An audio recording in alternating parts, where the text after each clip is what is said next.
Bonjour et bienvenue dans ce podcast de Génération Phonehouse avec le Samsung F300 qui en fait est un mobile musique de chez Samsung. Donc présenté dans un étui en cuir qui ressemble au P310 avec en fait une deuxième batterie. On voit qu'il est un petit peu plus épais ici en bas. La particularité première de ce mobile, c'est tout simplement qu'en fait il possède deux faces, une face téléphone et une face lecteur musique. Donc là on le voit, c'est Ultra Music Edition en fait, par Samsung. Donc je vais d'abord vous parler de la partie téléphone. Donc on retrouve à gauche les icônes d'état, de réseau, de batterie et ainsi de suite. La date, l'heure ainsi que l'opérateur. C'est un menu Samsung classique, à une différence près, c'est qu'en fait, vu que l'écran est tout petit sur la face téléphone, le menu est présenté à l'horizontale. Voilà. Après c'est un menu Samsung classique, je ne vais pas trop m'attarder dessus. On va plutôt passer aux détails de l'autre face, et on va d'abord dans un premier temps faire le tour du propriétaire. Donc ici, un bouton pour verrouiller les touches.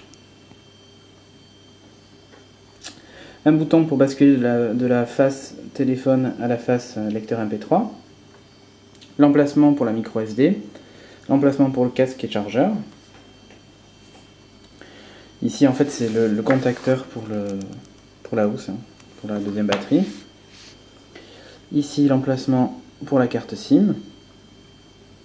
Un bouton reset. Donc ça ne laisse pas présager de bonnes choses, mais j'espère qu'on n'a pas à s'en servir souvent. Et ici donc les touches de volume. Voilà, pour ce qui est de la partie hardware. Donc maintenant je vais basculer en une pression sur la face MP3. Donc j'appuie ici. Automatiquement je me retrouve du côté MP3. A noter en fait cette espèce de pavé. En fait ce ne sont pas des touches, ce sont des... Enfin, ce ne sont pas des touches.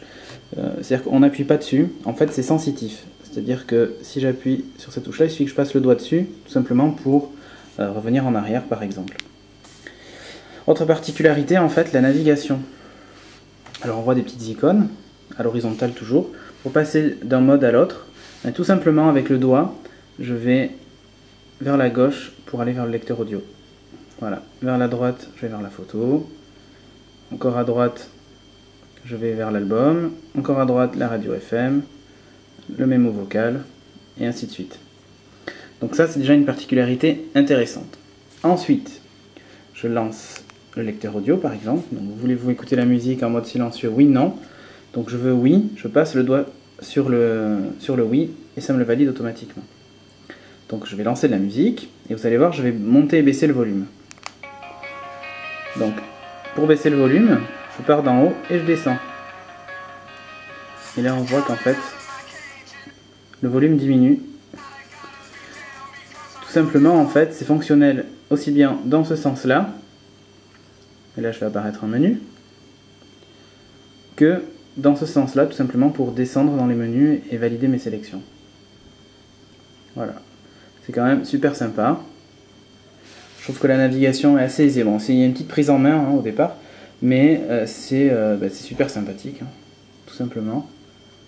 Hop, je reviens en arrière.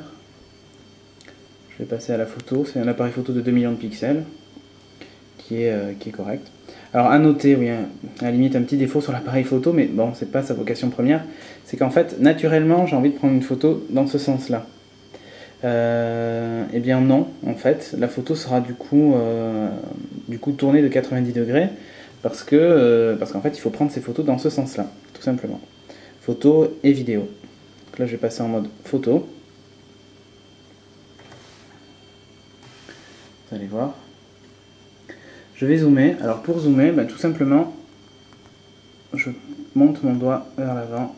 Voilà. Et là je zoome. Je vais dézoomer. Voilà. Je vous remontre. Je vais relever la caméra. Je zoome. Je dézoome. Pareil pour la luminosité en fait.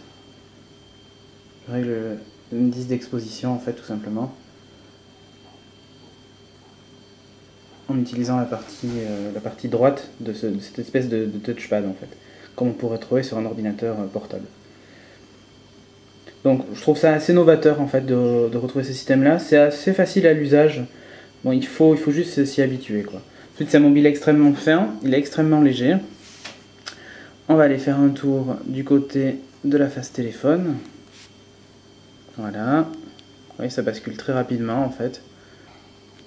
Il est Bluetooth stéréo évidemment pour pouvoir utiliser des écouteurs Bluetooth stéréo. Voilà. Alors moi je le trouve innovant en fait, voilà. On va dire ça comme ça, innovant, petit. Je pense que ça peut être une alternative par exemple au Sony Ericsson W880.